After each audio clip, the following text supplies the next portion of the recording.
Good morning, guys. Today we're going to speak about something that is pretty close to my heart. And I just heard a guy on YouTube go off, one of the so called prophets, and he said that we need a blessing from somebody or him or wherever to get rid of our generational curses. Let's just make one thing clear this morning. So let's go through it. So, are generational curses still real today? Well, to be clear, the generational curse of original sin is still alive and real today. Every person is born under this curse. What is also alive and real today are the generational consequences that come from sinful choices passed down through generations. Okay.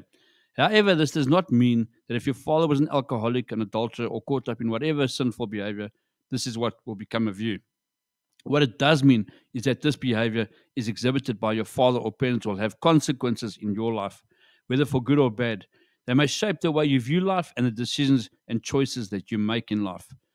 But scripture is clear. We are not trapped by our family's past. And we can see this in Ezekiel 18, verses 20. And it says, the child will not share the guilt of the parent, nor will the parent share the guilt of the child. God makes it clear that each person is responsible for their own choices. If you've turned to God and you've defined by what happened generations ago, keep in mind that Jesus broke every curse through his sacrifice on the cross, which Galatians 3 verses 13 reminds us. Christ redeemed us from the curse of the law by becoming a curse for us.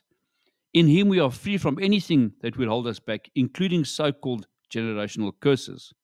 So just to be clear, no, if you're saved and you're born again, you're not held under any generational curse, and no special prophet needs to pray a blessing over you. And I'll also say this: don't believe anything you see on the internet. Look at your Bible and make sure before you believe. There are thousands of people that are going rah-rah for this guy and believing what he's telling them. Don't be fooled. If the things do not align with Scripture, it is not from God. You see, these guys like to say, I got a clear message and God told me and God told me. Be careful of the guy that says, God told me.